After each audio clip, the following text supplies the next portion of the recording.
여러분, 위기가 찾아오면 그 사람의 진짜 믿음이 어디 있는지 바닥이 드러나죠. 맞죠? 오늘 본문에 등장하고 있는 남유다의 아하스 왕이 딱 그랬습니다. 당시 아람과 북이스라엘이 연합군을 만들었어요. 이른바 반아수르 동맹이죠. 신흥 강대국인 아수르에 맞서기 위해서 힘을 합치고 이제 남유다에게도 우리와 같이 동맹을 맺자라고 했어요. 반아수르 연합을 만들자고 했는데 아하스 왕이 이를 거절하게 되었죠. 하간한 이 연합군이 남유다를 침공하게 됩니다. 아하스를 그 왕위의 자리에서 내려오게 만들려고 했고 다부엘의 아들을 자신들이 마음대로 할 수 있는 꼭두각시 왕으로 세우려고 했던 거예요. 나라가 망하기 직전이었어요. 이때 하나님께서 선지자 이사야를 아하스 왕에게 보냈었죠. 그리고 말씀하셨습니다. 메시지가 너무 단순했어요. 두려워하지 말라, 하나님을 믿으라, 그러면 하나님께서 모든 것을 더하실 것이다. 그런데 여러분, 이렇게 하나님께서 말씀하시면 어떻게 해야 됩니까? 아멘 해야 되죠. 기가 막힌 일이 일어났어요. 아하스는 하나님의 이 은혜로운 제안을 단칼에 거절하게 됩니다. 왜 그랬을까요? 그의 머릿속에는 이미 자기만의 치밀한 계획이 세워져 있었기 때문인 거예요. 하나님 됐습니다. 내가 돈으로 해결하겠습니다 라고 한 거죠. 아하스는요, 성전과 왕궁에 있는 은과 금을 모두 긁어 모아서 아수르 왕에게 뇌물로 바쳤습니다.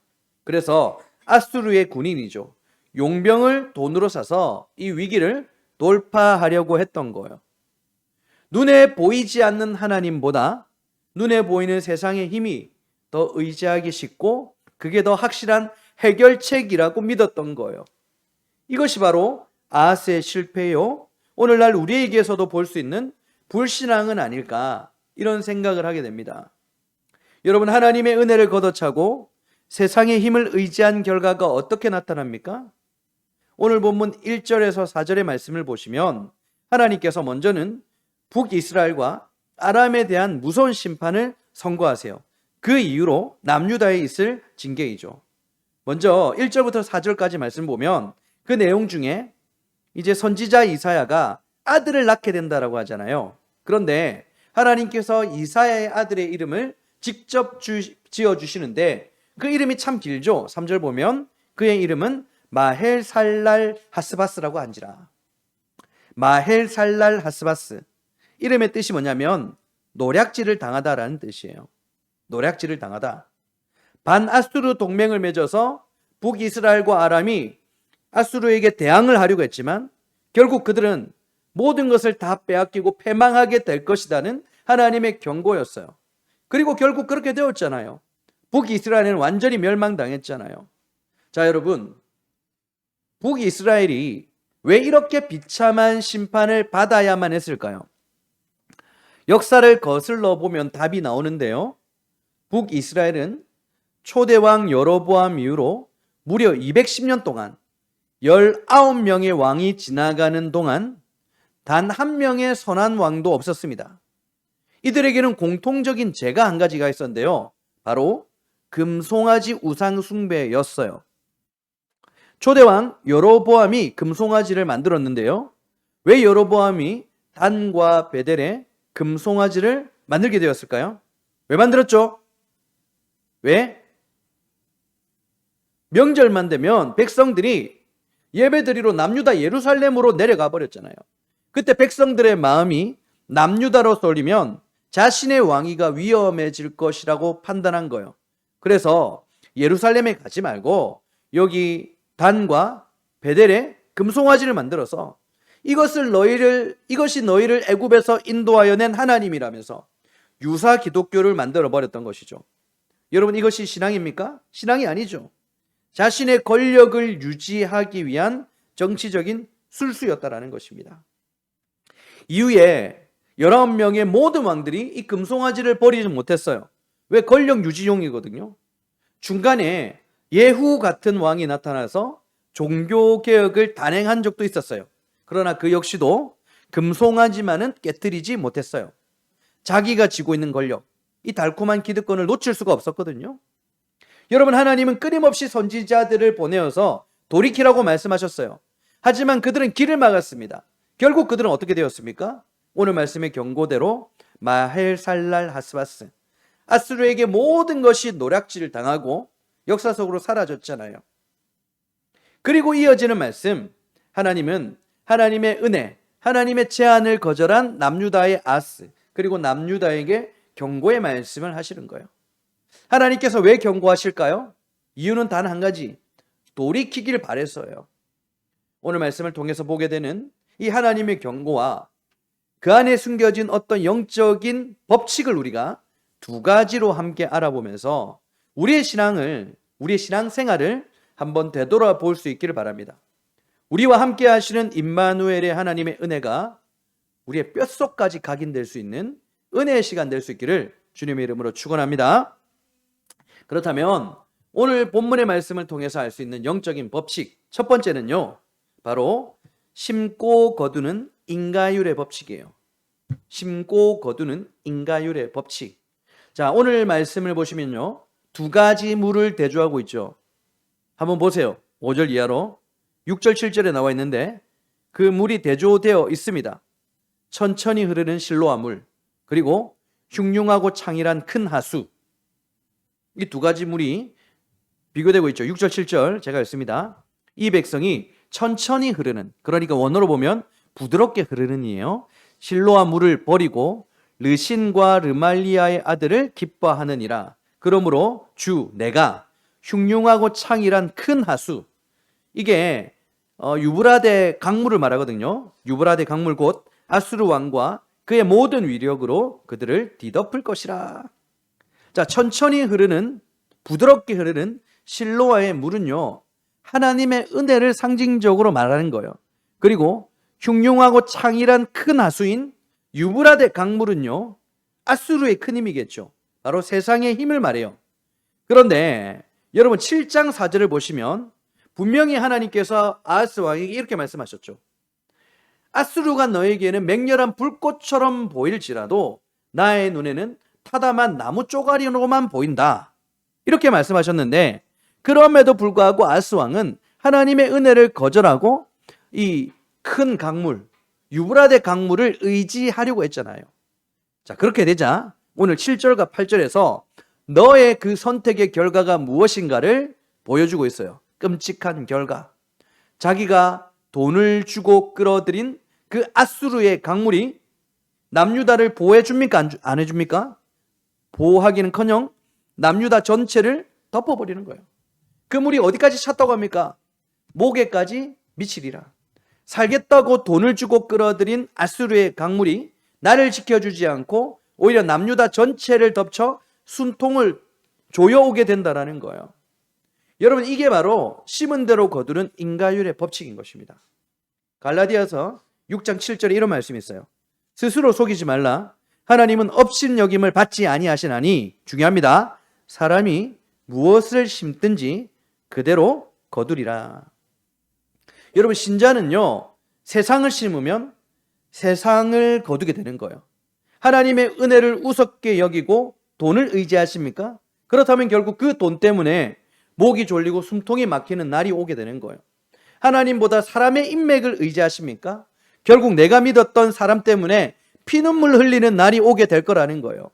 이게 바로 하나님께서 하나님의 백성들에게 주신 법칙, 심은 대로 거두는 인가율의 무서운 법칙인 거예요. 1930년대였습니다. 호주에서 있었던 일인데요. 당시 호주의 사탕수수 농장에 딱정벌레 문제가 생겼던 거예요. 어디선가 이 딱정벌레 떼가 나타나서 이 비싼 사탕수수를 갉아먹기 시작한 거예요. 이 문제가 얼마나 심각했냐면 이제 호주 정부가 나서야 될 정도였어요. 그들이 이 딱정벌레 문제를 어떻게 해결했는지 아십니까? 딱정벌레의 천적인 수수 도깨비를 수입해서 농장에 뿌려떠버린 거예요. 자연스러운 생태계의 회복을 기다리지 않고 외부의 강력한 포식자를 돈을 주고 끌어 쓴 거예요. 마치 아하스 왕이 은금을 다 끌어모아서 하나님의 은혜 거절하고 아수르에게 용병을 주고 사왔던 것처럼 말이에요. 똑같은 짓을 한 것이죠. 자, 결과가 어떻게 됐을까요? 딱정벌레들이 다 죽고 평화가 찾아왔을까요? 아니에요. 호주는요, 건국 이래 최악의 재앙이 시작되어 버렸습니다. 수입해온 두꺼비들이 딱정벌레를 잡아먹지 못한 거예요. 왜냐하면 이 딱정벌레가 사탕투수 높은 곳에 매달려 있고 이 돼지 같은 뚱뚱한 두꺼비들이 무거워서 점프를 못했거든요. 그래서 이 두꺼비들이 살아남기 위해서는 호주의 토종개구리, 새, 곤충들을 닥치는 대로 이제 잡아먹고 호주 전역으로 무섭게 번식하기 시작해버린 겁니다. 심지어 이 온몸에 맹독을 뿜어내어서요, 여러분, 호주에 들게 하고요, 악어들까지 죽여버렸대요. 심각하죠? 생태계 전체가 초토화가 된 것입니다. 사탕수수 밭 하나 지키려고 끌어당긴 이 외부의 힘이 호주 전체 대륙에 숨통을 조여오는 괴물이 되어버린 것이죠. 여러분, 하나님은 하나님의 백성들이 하나님을 의지하지 않고 우상을 숭배하게 될 때 그 우상 때문에 망하게 하십니다. 하나님보다 돈을 더 의지하면 돈 때문에 힘든 일이 생기게 하시고, 하나님보다 일이 더 중요하게 여기게 되면 그 일 때문에 힘든 일이 생기게 되는 거예요. 이게 바로 오늘 말씀에 등장하는 신자들에게 세우신 법칙, 심은 대로 거두는 인과율의 법칙인 거예요. 자, 그렇다면 이때 바로 우리가 해야 될 일, 거꾸로 한번 생각하는 거예요. 세상을 심어서 세상의 재앙을 거두는 인과율의 법칙이라면, 반대로 우리가 믿음을 심고 사랑을 심는다면 과연 무엇을 거둘 수 있을까요? 당장 눈앞에 아수르 군대가 쳐들어온다 할지라도 천천히 흐르는 실로와 물, 즉 하나님의 은혜를 선택해서 엎드려 기도를 심는다면 어떻게 되었을까요? 남들은 다 세상의 꼼수를 쓰며 앞서가는 것 같은데 나 홀로 정직을 심는 거예요. 다들 자기 잘겠다고 이기적으로 행동할 때 손해보던 것 같아도 천천히 헌신을 심고 사랑을 심는 거예요. 어떻게 될까요? 하늘과 땅의 모든 권세를 가지신 분이 내 안에 계셔서 어떤 열매를 맺게 될지 우리가 기대되지 않습니까? 그런데 여러분, 이러한 기대감 자체가 없는 게 그게 바로 불신인 거예요. 결국 세상의 힘을 선택한 아하스가 바로 이것 때문이잖아요. 여러분, 하나님은 하나님의 백성들이 심는 것을 거두게 하시는 분이세요. 기도를 심고 말씀을 심고 찬양을 심고 사랑을 심고 믿음을 심고 헌신을 심고 손해와 양보를 심으세요. 하나님께서 놀라운 열매를 맺게 해주실 것, 여러분들이 믿으시기 바랍니다. 우리의 신앙이 심겨질 때 반드시 아름다운 열매로 보답하실 하나님을 찬양하는 저와 여러분들이 될 수 있기를 주님의 이름으로 축원합니다. 자, 이어서 살펴볼 두 번째 영적인 법칙은요, 바로 영적 착시의 법칙입니다. 영적 착시의 법칙. 여러분, 사람이 위기에 처하면요, 그래서 두려움에 빠지면 제일 먼저 고장나는 게 바로 눈인 것 같아요. 눈. 사물에 있는 그것을 있는 그대로 보지 못하고 완전 이상하게 보는 영적 착시 현상이 나타나는 것이죠. 오늘 12절과 13절 말씀을 봅시다. 이 백성이 반역자가 있다고 말하여도 너희는 그 모든 말을 따라 반역자가 있다고 하지 말며 그들이 두려워하는 것을 너희는 두려워하지 말며 놀라지 말고 만군의 여호와 그를 너희가 거룩하다 하고 그를 너희가 두려워하며 무서워할 자로 삼으라. 아멘. 지금 남유다 백성들 그리고 아하스 왕은 극도의 공포심에 질려 있는 상태예요. 아람과 북이스라엘의 연합군이 쳐들어온다니까 벌벌 떨고 있고 크고 강한 아수르를 보면서 기가 완전히 죽어 있는 거예요. 세상의 모든 위협, 아픔, 고통, 고난, 위기가 모두 자기만을 향하고 있는 같은 기분인 것이죠. 자, 반면에 그들에게 하나님은 어떻게 보여버린 것입니까? 당시 아하스에게 하나님은 무능하고 초라하게 보였던 거예요. 그래서 오늘 선지자 이사야가 지금 무엇을 외치고 있습니까? 만군의 여호와 그를 두려워하며 무서워할 자로 삼으라. 무슨 뜻이에요? 세상의 힘을 두려워하지 말고 하나님을 경외하라는 뜻이에요. 여러분, 이거 하나를 명확하게 아셔야 돼요. 우리가 세상을 두려워하잖아요. 그것은 우리 마음이 약해서가 아니라요, 내 마음 안에 하나님을 향한 경외심이 없어서 그런 거예요. 내 안에 세상의 문제가 커 보이잖아요. 그만큼 내 안에 하나님이 작아 보인다는 증거라는 것입니다. 그래서 오늘 하나님께서 분명히 말씀하시죠. 14, 15절. 그가 성소가 되시리라. 그러나 이스라엘의 두 집에는 걸림돌과 걸려 넘어지는 반석이 되실 것이며 예루살렘 주민에게는 함정과 올무가 되시리니 많은 사람들이 그로 말미암아 걸려 넘어질 것이며 부러질 것이며 덫에 걸려 잡힐 것이니라. 하나님을 진짜 경외하는 자에게는 하나님은 어떤 세상의 공격도 막아서시는 든든한 성소, 피난처가 되어주시는 거예요. 하지만 하나님을 경외하지 않으면 다른 것들을 두려워하고 염려하고 걱정하면 어떻게 된다고요? 내가 의지했던 그것들이 오히려 내 인생을 무너뜨리는 걸림돌이 된다.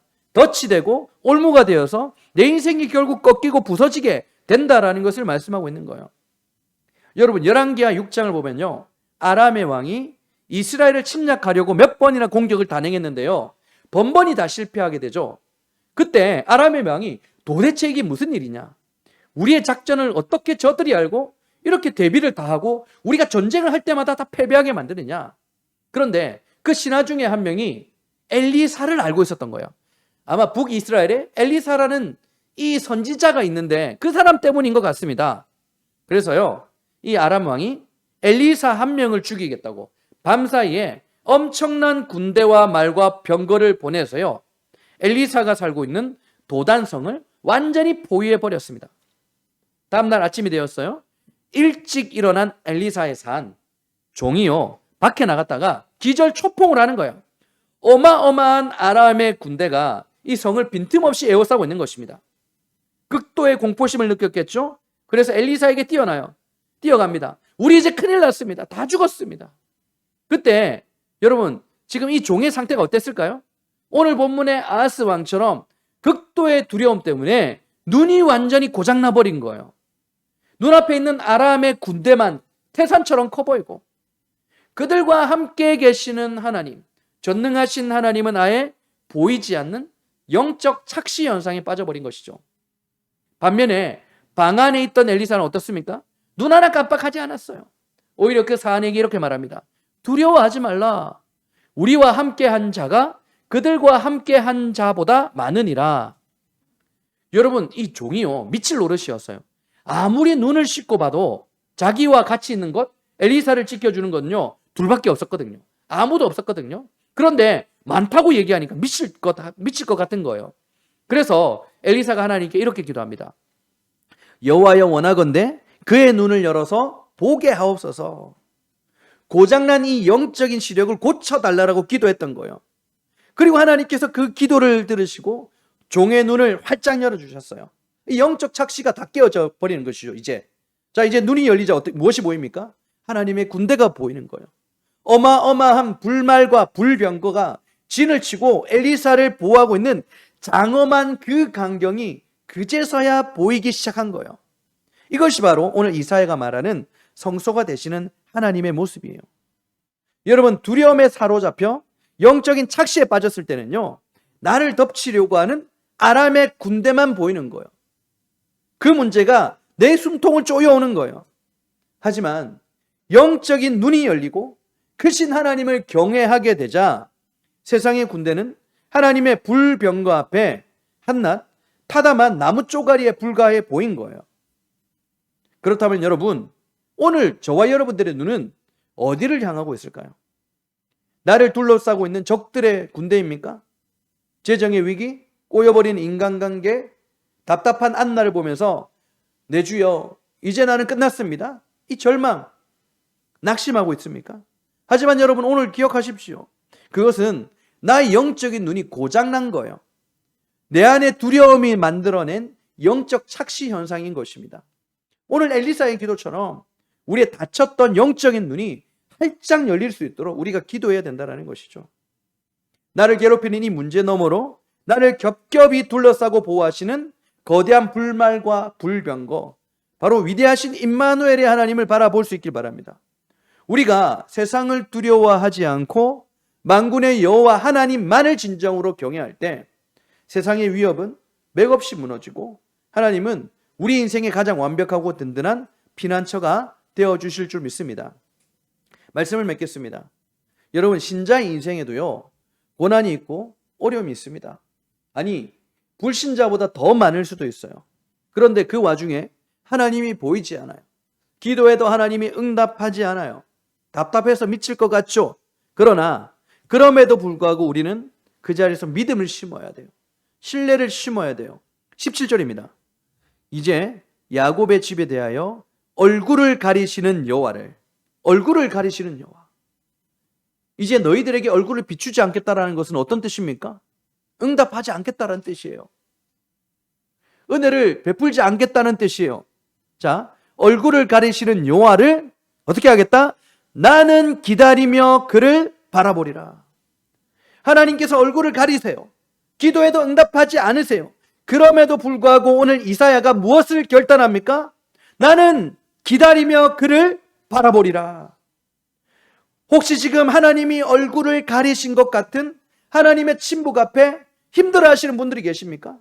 내 삶의 위기가 너무 커 보여서 두려움의 착시 현상 속에서 갇혀 지내고 있지 않습니까? 그러나 여러분 속지 마십시오. 하나님은 결코 우리를 떠나지 않으셨죠. 여러분 오늘 말씀에서 계속해서 강조하는 게 있어요. 바로 임마누엘의 하나님. 8절에서도 10절에서도 하나님은 임마누엘의 하나님이시라는 것을 계속해서 우리에게 가르쳐주고 계신다라는 거예요. 지금도 우리와 함께 하시며 보이지 않는 손으로 우리의 삶을 완벽하게 빚어가고 계신다는 뜻이잖아요. 그러므로 오늘 저와 여러분들에게 정말로 필요한 것이 무엇입니까? 기도해도 하나님이 느껴지지 않고 나를 버리신 것 같고 고아처럼 느껴지고 아무런 응답도 없고, 그럼에도 불구하고 오늘 우리가 고백해야 되는 것은 바로 이사야 선지자의 고백인 거예요. 나는 기다리고 그를 바라보리라. 우리가 포기하지 않고 끝까지 하나님을 기다리고 바라볼 때 하나님은 천천히 흐르는 실로와 물처럼 결국에는 우리의 온몸을 적시고 우리의 영혼에 생수를 충만케 채워주실 줄 믿습니다. 그러므로 어떤 현실이라 할지라도 이 믿음으로 흔들림 없이 걸어가는 저와 여러분들이 되시기를 우리 주님의 이름으로 축원합니다. 우리 함께 기도하는 시간을 가집시다.